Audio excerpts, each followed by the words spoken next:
Hello everyone! So as you guys can probably tell, it's going to be a Disney themed video, and I thought I would be reading a story out of the Walt Disney Classic Storybook. This used to be one of my absolute favorites growing up, so I thought you guys would probably enjoy it as well. So let me show you guys. So let's read the introduction. It says, for more than 70 years, Disney artists have interpreted stories and characters for the printed page by creating magical storybook illustrations like the ones reproduced in this special volume. Walt Disney's Classic Storybook contains hundreds of examples of vintage Disney storybook art from the 1950s and 1960s, recently rediscovered in warehouses. Many of these stunning pieces were never printed on quality paper, so they are presented here close to their original color and brilliance for the very first time. Walt worked hard to ensure that this artwork lived up to his standards for quality and his desire to deliver Disney magic in a form he considered an important part of his legacy, which was children's storybooks. And then here is the table of contents. There are quite a few different stories in here, but I thought today I would read Sleeping Beauty, and I was actually thinking about making this into a series. So if you guys would like to see a series of me reading Walt Disney books, or stories I should say, then let me know down below in the comments and I can definitely do more of these videos.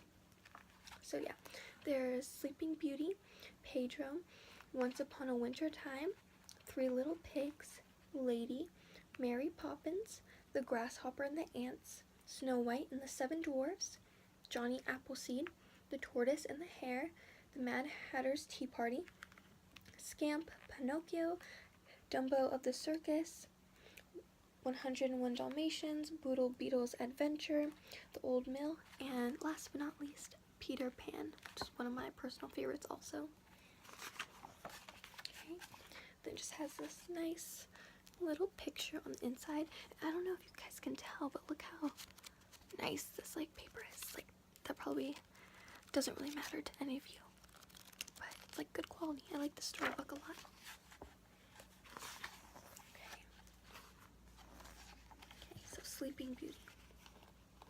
To celebrate Aurora's birth, King Stephen invited everyone in the land to come to the castle. King Hubert and his son Philip were among the guests. During their visit, King Stephen and King Hubert planned to announce that Princess Aurora and Prince Philip would someday marry, uniting the two kingdoms. And here's that picture. This one. Three good fairies came to bless the baby with gifts. The first fairy, Flora, waved her wand and gave Aurora the gift of beauty. Fauna, the second fairy, gave her the gift of song. But before the third fairy could speak, the castle doors flew open. There stood the evil fairy Maleficent. She was angry that she had not been invited to the celebration, and she placed a cruel spell upon the baby. Before the sun sets on her 16th birthday, she shall prick a finger on the spinning wheel and die. The terrified king and queen begged the good fairies to help. They could not undo the evil curse.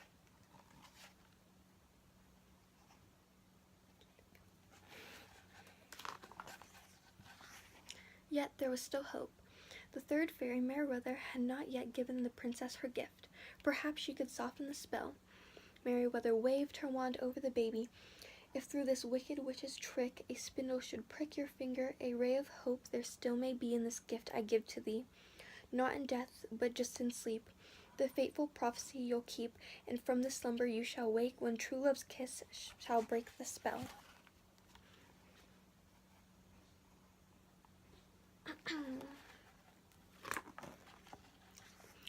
King Stephen ordered every spinning wheel in the land to be burned, while the three fairies tried to think of other ways to keep Aurora safe.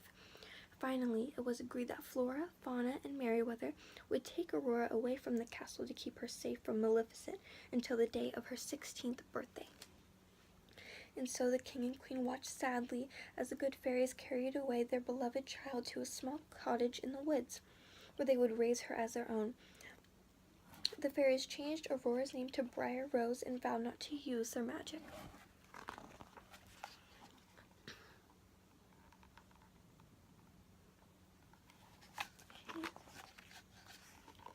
Years passed and Briar Rose grew into a beautiful and good lady. Her lovely voice echoed through the forest when she sang. One day, handsome Prince Philip came riding through the woods. Suddenly, he heard a young woman singing. He followed the delightful sound, and he soon met a beautiful peasant girl. Before long, the two young people had fallen in love without even learning each other's names.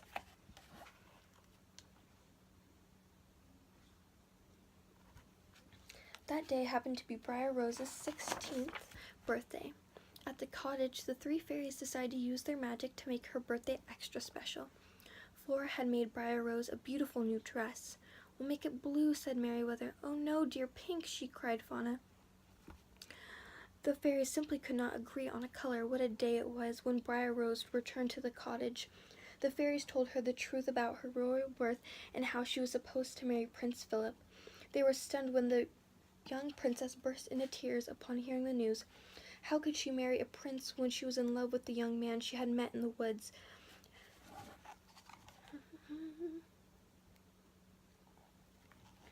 Meanwhile, King Stephen and King Hubert were happily making plans for the wedding of Prince Philip and Princess Aurora. Soon the princess would return to the castle, and the kingdoms would be united at last.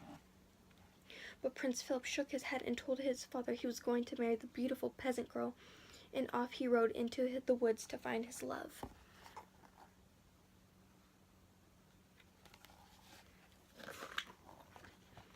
That night, the three fairies secretly brought Princess Aurora back into the castle, but Maleficent was prepared for Aurora's return. Inside the castle, Aurora soon fell under Maleficent's evil spell. The princess followed a strange green light up the narrow stairway to a dark tower. The three good fairies tried to stop her, but they were too late. At Maleficent's command, Aurora had pricked her finger on the glowing spinning wheel. "You poor, simple fools, thinking you could defeat me," Maleficent shrieked at the good fairies. "Well, here's your precious princess." Aurora lay motionless, thinking quickly. Flora, Fauna, and Merryweather. Let me finish up that sentence. Thinking quickly, Flora, Fauna, and Merryweather cast a spell and put everyone in the castle to sleep until they could find Aurora's true love. As King Hubert drifted off to sleep, he mumbled that Prince Philip had fallen in love with a peasant girl in the woods. It had to be Aurora. Prince Philip was her true love. The fairies set off to find the prince.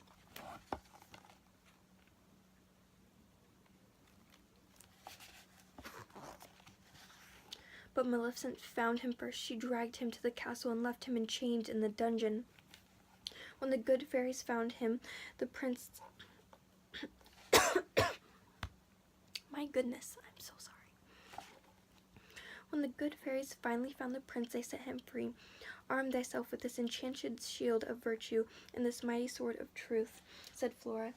Then the fairies led him out of the castle. Maleficent tried in vain to stop the prince from getting to King Stephen's castle.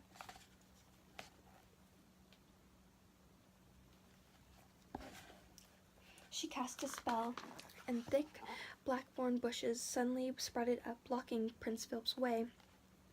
Slashing the brambles with his sword, the prince slowly created a path and continued on. Then Maleficent turned herself into a fire-breathing dragon. "Now you shall deal with me," she shouted at the prince. The courageous prince fought the terrible beast with all his might. At last, he was able to kill it with the sword of truth.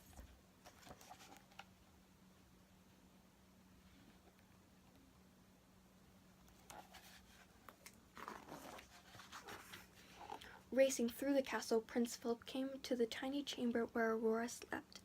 Kneeling beside her, he kissed the beautiful princess. Aurora's eyes slowly fluttered open, recognizing the prince as the young man she had met in the woods. A smile came to her lips. The spell was broken. Throughout the castle, everyone began to wake up. The trumpeters were finally able to announce the long-awaited return of the princess. King Stephen and King Hubert were finally able to finish planning the royal wedding.